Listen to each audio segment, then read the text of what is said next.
If I get easily confused by all of Audi's e-tron models, then I reckon Joe Public must be struggling too. So I'm going to start this review off with a history lesson. Don't worry, I'll keep it short and sweet.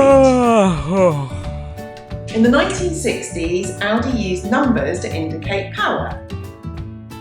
In the 1990s, Audi introduced the A designation for its base models and S for its sports models. The company also launched the A3 through to the A8 models, with numbers indicating the car's position in the lineup from small and simple to large and luxurious. RS, the performance models, came later in '94, followed by Q, the Quattro, in 2006. Let's fire up the Quattro. Alright Gene, pipe down. So far, it's all pretty straightforward, but in 2018, for some reason, two numbers were added to the back of Audis alongside the model designation and the engine type. The numbers depend on power output and range from 30 to 70.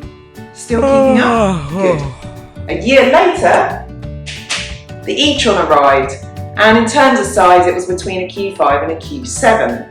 A sportback version followed, think 5-door hatchback styled like a coupe, as did a GT, Grand Tourer obviously, with S and RS versions, blah blah. Then came the A6, the Q4, the Q6 and Q8 e-tron.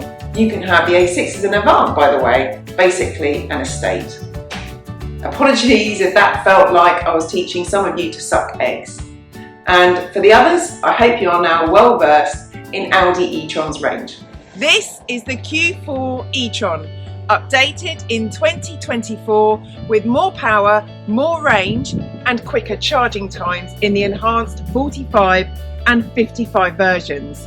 We went to the press launch in 2021 when there was a limit of 30 people allowed outdoors. Luckily the weather was nice. We gave it 4 out of 5 stars, and that's not just because we were glad to get out and socialise. We thought it was very good as an everyday car and an enticing prospect for anyone making the transition to electric. We've got the Q4 S-Line 55 e-tron Quattro. Let's fire up the Quattro. I said shut it, Gene. Top trump stats stack up like this. 0 to 62 in 5.4 seconds. Top speed 112 miles per hour. Up to 310 miles of range. 28 minutes to charge from 10 to 80%. And it costs over 64.5 grand. Options on this car include a fancy paint job in, I don't know, is this navy or purple? A £1,500 technology pack, which includes a Sonos sound system, actually quite good, matrix LED headlights, wireless charging and a 12V socket and 2 USB-C connections in the back. Yep, you'd think Audi would chuck in the last 2 for free.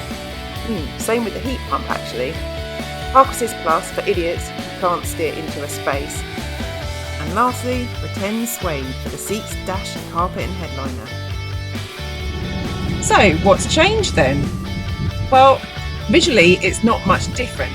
It's underneath where the improvements have been made. The suspension has been tuned so it's better damped, which means it feels more balanced and there's less body lean. The S-Line gets sport suspension, which lowers it by 15mm to provide better traction and aerodynamics. But I actually think it makes it feel a bit too firm, and I'd personally go for the sport trim. Saying that, it's generally very smooth to drive with more than enough poke, and it just exudes the company's trademark effortless feel, you know? At motorway speeds, it's predictable, stable, quiet. It's just all very Audi. The options list now includes more driver assistance tech, so you can use assisted lane changes in combination with adaptive cruise control now. If you're debating whether electric power is right for you and your family, then the Audi Q4 e-tron may convince you. It ticks all the boxes for a premium compact SUV. Overall, the build quality is fantastic. The interior is refined and uncluttered, or fancy as my 7-year-old calls it. The infotainment system is slick and very easy to use. My only complaint is these touch sensitive controls, which are just a bit fiddly and just really annoying. It's stylish, its range is trustworthy, it's got lots of standard kit, and it's practical and spacious. Ever heard of Bikram yoga? What about boot yoga? It could be a thing that you do when you charge your car. So this boot has 520 litres, which I reckon allows you to do the, not as flexible as I used to be, the lotus pose. The problem is there are just so many competitors in this space. There's the Hyundai Ioniq 5, the Kia EV6, the Polestar 2, VW ID4, Skoda Enyaq, Mercedes EQA, BMW iX3, Tesla Model Y, Ford Mustang Mach-E, Volvo EX40, the list goes on.